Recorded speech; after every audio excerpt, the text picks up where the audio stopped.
Hello, everybody. I'm Matt Kern. I'm here with Jennifer. Jennifer, how are you doing today? I'm doing well, Matt. How are you doing? I'm doing incredible. So this is one of our speakers highlights for the Christians Unite, and this is going to be just a great event. So first off, I want to thank you for being a part of this event.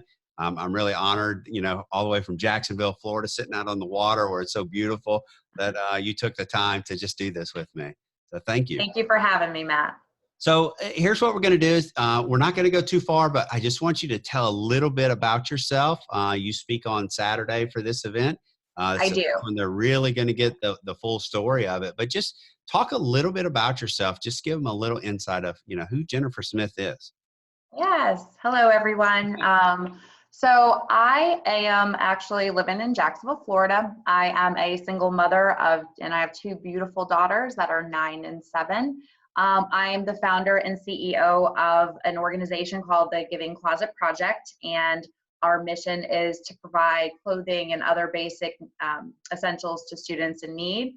And with COVID and all the changes that have taken place over the last few months, I'm at a point where I'm trying to kind of reassess where I'm at and the direction that we're going to be moving in with the organization. And how to best serve students during these challenging times. Yeah, we talked about that a little bit earlier, but I can only imagine how COVID has just affected, the Giving Closet and everything that you're doing because, kids are not in school, right? And Right. so talk a little bit about how the Giving Closet works because it's really an amazing thing that you've created. And I know Thank that, you. doing. Well, a little bit about, my past. I was a Duval County school teacher for 15 years. And over the last 5 or 6 years, I just saw a huge increase in student homelessness and situational poverty. And I wanted to do something to help. With all the teacher shortages across the country, it's not just, there's reasons behind it all. Yeah. And basic needs for our students aren't being met. And so it started with the idea of taking unclaimed lost and found clothing from schools, upcycling it, and giving it back to students in need. Fast forward 4 years almost, and I have created an online referral system for teachers, school counselors, social workers, any school personnel where they can submit an online referral for any homeless student or student in need for whether it's clothing, shoes, hygiene products, school supplies, backpacks. We want educators to know that we're there to support them. So once the referral is submitted, our volunteers, we actually pack the orders and then we deliver out to schools, or they're picked up by a social worker who can deliver to the family directly. We are serving Duval County and Palm Beach as well.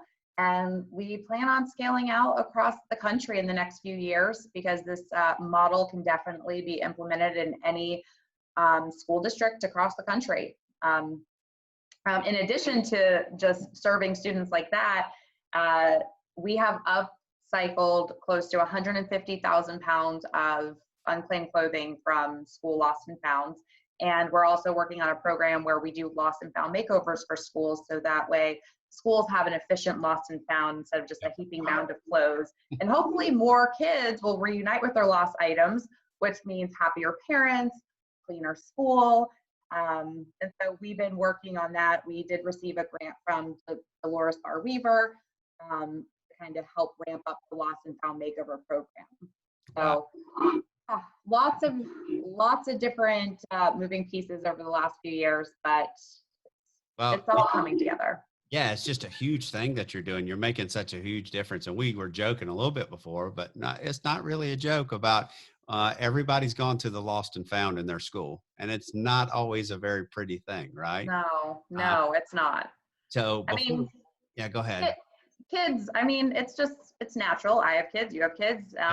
They lose things, jackets get left on the playground, lunch boxes, get left around the school and thrown in. There needs to be some sort of system though to quickly find stuff. And if everything's just thrown in a heaping mound like that, over time you're going to deal with bugs and dirt and mildew. And so let's try to help that area as well. Absolutely. And so you've done just an amazing thing, and your class was involved. You talked about the idea with your class when it first started. They were so excited. Yeah. We did. We went down there. It was Earth Day. I took them from class and we went down there and swept and shook everything up. They helped me bag everything. And I mean, when we received the first batch of clothes from the cleaners back cleaned, I was like, man, just imagine. I mean, this is just one school. I mean, obviously there's other schools we can collect from. And from there, I mean, it's fun. And, Yeah. you know, before Dr. Vitti went up to Chicago, he was like, you know, I just commend you for everything you're doing. And, you know, now many students have to, in order to graduate, they have to have, you know, community service hours. Absolutely. And there's not enough projects that kids actually are interested or wanting to do, but this is something fun. I mean, when they realize why they're doing this and giving back to the community, it's a way to kind of get the dialogue started about poverty. I think there is such a stigma attached to it. And I don't think people really understand just how critical it is out there for so many students right now. Yeah, absolutely. And so we're really going to jump more into your story and into, you know, about this on Saturday when you speak, because this is just, it's such an amazing thing that you're doing. But you also have a backstory that we're going to talk about, and we're going to bring in, you know, who you are and how God led you to do this, you know. And I think that's just as important as what we talked about. But I want to save that because when, you know, we start talking, this is an interview that everybody needs to see. You're doing such amazing things out there. And, you know, I hope that we can, you know, after this is all over and off after this COVID-19, you're an example of somebody who is making such a difference, and hopefully it can just continue to go, you know, and it doesn't get derailed because of all this. Right. I know. And, you know, I feel like the Lord has a plan. You know, I have listened to him every step of the way, and I know he has a plan. And even if it shifts in some way, or we end up partnering with another organization, in the end, I know that we're still going to make a huge impact for students and families for years to come. Yeah, I think you've started a movement. I mean, I really do. This is an incredible idea, you know. And it's one of those things where you think, well, why hasn't this been going on more, you know, uh, Right. and all that. But that's so awesome. So look, I am so excited that you're going to be a part of this weekend. I really am looking forward to, you know, everybody watching and really learning more about you and learning what you're doing and just the difference that you're making. Right? You have a great story about you know, something that happened to you. I can't wait to. I don't want to talk about that now, but I think that's a great story that you told me. So you got to watch to see that. But just, you know, God does amazing things, and He's really doing a lot of amazing things through you. So I couldn't appreciate you more.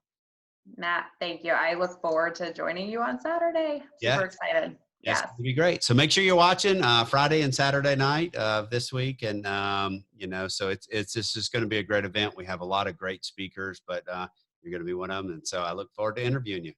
Thank you. Awesome. Thank you, Matt. Bye. Bye.